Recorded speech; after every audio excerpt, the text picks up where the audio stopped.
Shalom Adonai, Yeshua HaMashiach, Hamalé, Hamalehim. Querido, é uma alegria estar junto com vocês para abrirmos mais um ícone de pensamentos, para aprendermos algo acerca da palavra do Senhor. Hoje vamos ficar com o tema Deus abandonou Jesus? Deus abandonou Jesus? Deus abandonou Jesus na cruz? O que os acadêmicos ensinam? Nós precisamos entender que hoje existe dois tipos de teologia. Uma teologia acadêmica, onde a ciência da religião traz um ensinamento, e aonde há a teologia institucional das igrejas. Hoje, o professor Gesso, o pastor Gesso, de forma imparcial, sem colocar os meus princípios, sem colocar os meus pensamentos, a minha crença, eu quero trazer como que a academia, a ciência da religião, a ciência da teologia, encara esse tema, encara essa pergunta: Deus abandonou Jesus na cruz? O que eles ensinam? Vamos aprender um pouquinho? O Novo Testamento, amado, não nasce de uma educação teológica baseada na Bíblia. Quando nós olhamos para o prólogo de João, o prólogo de João nasce de um roubo da comunidade joanina, da palavra ou verbo, que sempre foi a Torá, e a Torá dos judeus, ou seja, a árvore da vida. O verbo sempre foi a palavra de Deus, que sempre habitou entre os judeus. Ou seja, a comunidade joanina rouba os atributos da palavra dos judeus, da palavra da Torá, para colocar na pessoa de Jesus Cristo como verbo encarnado. Isso é um furto. Isso é um roubo ideológico. Para quê? Para justificar os discípulos de João, que criam que Jesus era o Messias, mesmo sendo ele mais novo. Ou seja, os discípulos de João, da comunidade joanina, sabendo que Jesus era mais novo e que João Batista era mais velho, eles então roubam essa ideologia para colocar que Yeshua era mais velho do que João Batista, porque ele era desde o princípio, ele era o verbo, ele era a arquiteta, a sabedoria de Deus, e que ele habitou entre nós. Aí quebra-se aquele debate entre os discípulos de João Batista e os discípulos da comunidade joanina, em que Jesus era mais novo que João, então não poderia ser Messias, Messias era João. Então cria-se essa ideologia, rouba-se, querido, essa ideologia de que o verbo era a Torá, a árvore da vida, a sabedoria de Deus, e coloca na pessoa de Jesus, resolvendo assim o problema, querido, de Jesus ser mais moço, mais novo do que João Batista. Um bom e estratégico golpe contra os discípulos de João Batista. Os evangelhos, meus amados, e cartas são conceitos elaborados pelas comunidades cristãs que, diante de debates acalorados, criavam uma roupagem, um personagem ou um Jesus mitológico que estava sendo controlado pela caneta do narrador da narrativa. O Jesus mitológico que nós conhecemos, esse Jesus floreado de milagres e maravilhas, ele é construído a partir da caneta do narrador que controla o personagem. Isso é o que a academia ensina. Os evangelhos têm esta marca porque o nascimento de Cristo foi da fé, foi construído assim. Ou seja, a interpretação do Cristo da fé e dos acontecimentos ocorridos na crucificação do assim considerado Messias está construído sobre as bases das alegorias, dos pensamentos das pessoas da comunidade joanina. Não há revelação imediata nenhuma nesse processo. O Jesus histórico não disse nada, absolutamente nada, sobre o seu fim ou o que aconteceria depois de seu fim. Mas vale ressaltar que ele pretendia ser o rei dos judeus. Então podemos conjecturar que o seu fim foi trágico, porque ele poderia vir a ser condenado, julgado e condenado por Roma por almejar, querido, ser o rei dos judeus e livrar Israel do jugo de Roma. Segundo os historiadores acadêmicos, o Jesus histórico morre crucificado por Roma e é o fim. Tudo que é dito sobre sua morte na cruz é criação das comunidades, que foi controlada pelo narrador, inspirado pelos relatos chegados até ele, pelas vias orais dos evangelhos, que vai inverter ou inventar uma narrativa e retroprojetar no passado, usando o Salmo 22 para florear a narrativa. Então o Salmo 22 não é uma profecia da crucificação de Cristo. Ele foi o ponto de partida para a criação de uma narrativa sobre a crucificação. O sentido é inverso dentro da academia. A cruz foi interpretada assim, preste atenção. O judaísmo estava dividido entre um grupo pequeno de discípulos de Jesus, que o tomava como Messias, e a outra massa de judeus que não o tomava como Messias. O fenômeno Messias era muito comum no primeiro século. Nada era excepcional nessa narrativa. Mas o que vão construir em cima do Jesus histórico, isto é, sim, vai ser algo excepcional da caneta de um narrador que controla a narrativa de um personagem que ele quer que faça, que fale e que haja como ele quer, da maneira que ele quer.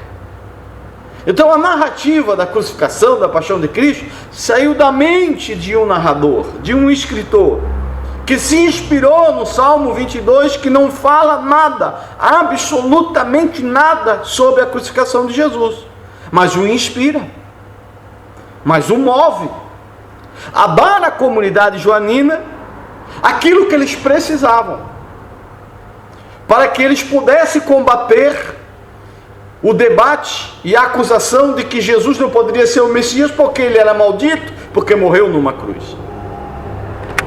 Vamos continuar. Ou seja, segundo a academia, tudo que você encontra no Jesus da fé não tem nada a ver com o Jesus histórico. Tudo é baseado, tudo é construído sobre as bases da cultura grega e romana. Ou seja, o Jesus da fé se tornou um Frankenstein costurado pelas comunidades posteriores à cruz e à morte do Jesus histórico. E este gatilho dispara quando esta comunidade se vê pressionada pelas interpretações dos judeus de que Jesus não era o Messias coisa nenhuma, primeiro porque morreu, e morreu com morte de cruz como um maldito. Então, querido, o Jesus Messias se esperava uma vitória extraordinária sobre Roma. Os judeus esperavam isso, livrando de serem vassalos, escravos deles, principalmente de um Messias que seria o Ben Davi, ou seja, o descendente de Davi. Para os judeus, se Jesus fosse o Messias Ben Davi, ele teria que meter o pé na porta de Roma e expulsar Roma da sua terra. Por isso que os judeus não aceitam Jesus como o seu Messias. É isso que a academia ensina. É o que eu penso? É o que eu creio? Não, mas é o que a academia apresenta para que nós venhamos pensar, analisar e criar ícones que abrem janela no nosso pensamento para tentarmos entender o Jesus histórico. Então, quando a comunidade que cria em Jesus é pressionada pela comunidade dos judeus, dizendo que seu Messias morreu, e mais, vocês não leram de que ele foi pendurado no madeiro e ele é maldito? Então, o gatilho da memória oriental se posiciona para se defender. Então, uma luz brilha no fundo do poço.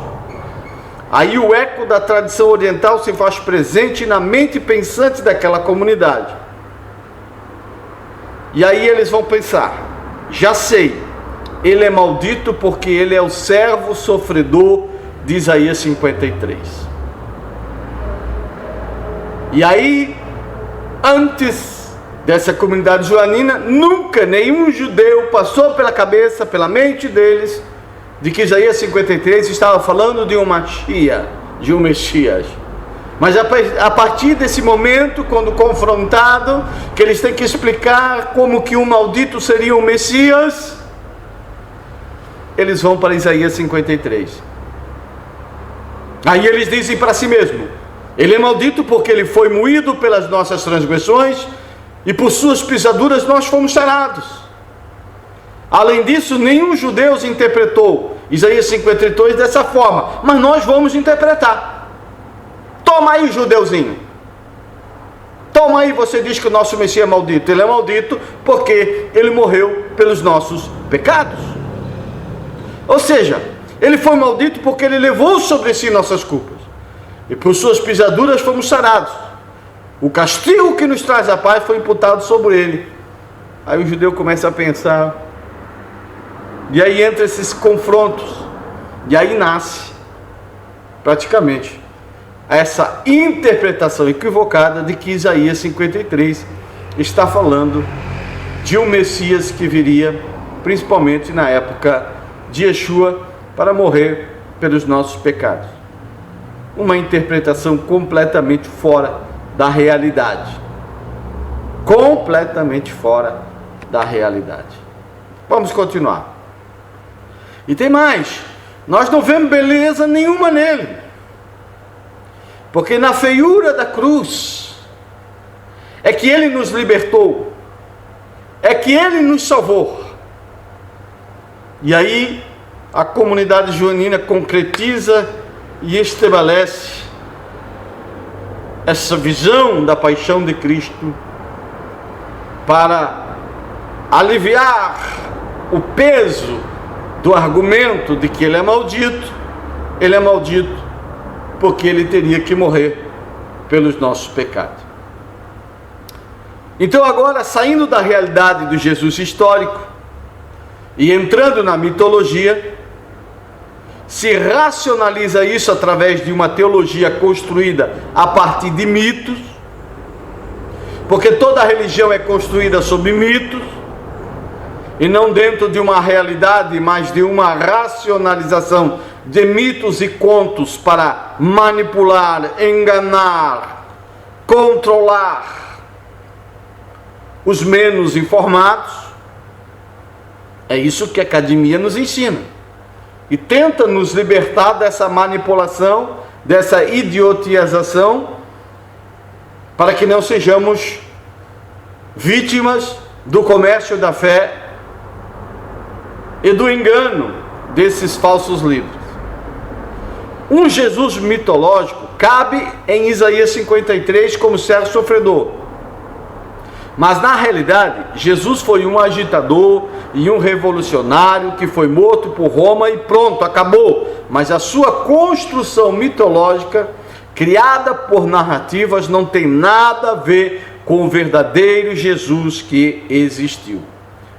O verdadeiro Jesus existiu, sim, mas em cima dele colocaram uma roupagem, colocaram mitologias, colocaram floreamentos, para que ele viesse servir de ferramenta manipulativa. É só você estudar Nicéia, o concílio de Nicéia. Aí fica a grande pergunta: como Jesus pode assumir nossas transgressões? Como? Qual é o mecanismo que permite isso? Então se transforma Jesus em um Messias ben Yosef, ou seja, que descem em humilhação, para nesse vácuo de descida de humilhação, subir para a exaltação, como na narrativa de José do Egito. Aí o Yeshua ben Yosef, ele vai descendo, se humilhando, e quando parece que ele vai ser derrotado, ele sobe para a vitória e para a glória eterna, para se assentar à direita de Deus Pai e se tornar o Yeshua Todo-Poderoso. Ou seja, Jesus parece que está perdendo, sofrendo, vai para o fundo de uma prisão e depois é exaltado e sobe e se assenta até a direita do Pai Todo-Poderoso para governar sua igreja e até colocar seus inimigos debaixo dos seus pés. Aí começa o gatilho de partida. Aí começa o motivo, o desejo do narrador que controla o personagem. Porque a cruz não é cruz. A cruz não é cruz, pastor Gerson? Não, segundo a academia, a cruz não é cruz. A cruz é o altar preparado por Deus, para Deus oferecer o seu cordeiro que tiraria o pecado do mundo. Jesus não é mais um mero Messias. Ele passa a ser a oferta de Deus para a remissão do pecado de todo o seu povo. Por isso que Pilato estranha a morte rápida de Jesus, porque não foi Roma que o matou, mas Roma foi só o cutelo que Deus usou para imolar Jesus como sacrifício substitutivo de todos os pecados do seu povo. Pode ser esta a cena da narrativa do final do Evangelho de Marcos, quando Pilatos acha por que Jesus morre tão rápido. Porque Jesus não foi morto por Roma, Jesus foi imolado. Roma foi só o cutelo onde Deus imolou Jesus, para cobrir, para expiar os pecados do seu povo. Capiche? Deu para você entender? Assim como Yahvé e o sacerdote que cobre o pecado de Adão e Eva, porque Yahvé já havia feito isso, Deus já havia feito isso, quando ele cobre o pecado de Adão e Eva, que está na significação do matar o cordeiro e fazer roupa para cobrir a nudez de Adão, ou seja, perdoar e pôr o pecado de Adão e Eva. Assim é Deus que faz o sacrifício do cordeiro, Jesus Cristo. Por isso não foi a cruz que matou Jesus, segundo o Evangelho de Marcos. Foi Deus.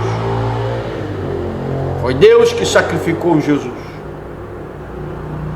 Então, depois dessa doutrina que controla Paulo e todo o modo católico de um lado, e de um lado o protestantismo do outro, no catolicismo a salvação vem pelas vias do sacramento, e no protestantismo vem por o ato mágico de levantar as mãos e aceitar Jesus. É isso que a academia ensina. Essa é a rodovia paralela da teologia que você ouve todo dia nas igrejas. Totalmente diferente, que desperta a uma reflexão, a um pensamento, colocando na balança para ver quem está certo. Então agora a comunidade vai rever todos os acontecimentos no Antigo Testamento e vai tentar justificar suas crenças e ideologias usando textos isolados das Escrituras para dar um tom atraente às suas crenças e doutrinas criadas a partir de suas mitologias racionalizadas. E aí o que faz?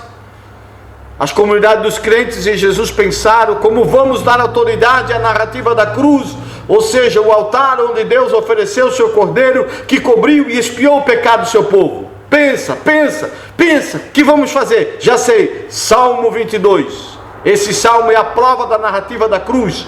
Toma, judeu zombador, que não sabe de nada, o nosso Jesus está lá no Salmo 22. Não, Jesus não está no Salmo 22. Jesus foi enfiado no Salmo 22, porque o Salmo 22 não fala de Jesus. Pensa, analisa, crente. Será que a academia está tão errada? Ou a nossa teologia institucionalizada, refém de uma teologia engessada e não bíblica, racionalizada, tradicionalizada e não bíblica? Ou seja, a comunidade toma o Salmo 22 como roteiro alegórico da paixão de Cristo. Ou seja, o que parecia uma evidente derrota de Cristo torna-se uma extraordinária vitória que impacta o mundo até hoje, sob os raios solares da religião. Então as falas de Jesus na cruz, como Deus meu, por que me desamparaste, não é histórica. Jesus nunca disse isso. Isto é um personagem controlado pelo narrador da narrativa, defendendo a doutrina mitológica da comunidade seguidora do Messias mitológico. É o narrador controlando uma mitologia e não uma verdade, para nos conduzir, para nos manipular, para nos encabrestar, para nos fazer render as suas próprias narrativas escravizadoras e ideológicas. É isso que a academia fala. O que pensar? Estão certos ou estão errados? E agora? Vamos continuar. O narrador toma as informações do Salmo 22 para criar sua narrativa mitológica da paixão de Cristo na cruz, e não o contrário, pois o Salmo não é profecia, é um hino.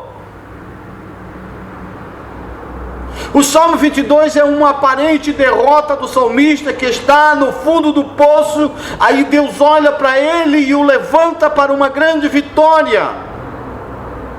Assim a cruz é para aqueles que creem. Parece que Jesus foi derrotado, mas depois o Pai o ressuscita para ser coroado de glória e elevado à posição de estar sentado à direita dele. O narrador está estampando nas entrelinhas. Quem pensa que a cruz foi uma maldição, uma derrota, tolo, olha para o Salmo 22 e vê: acorda, tolinho judeu ortodoxo. E aí tomamos, furtamos, roubamos uma literatura para criar uma literatura nossa como verdade absoluta,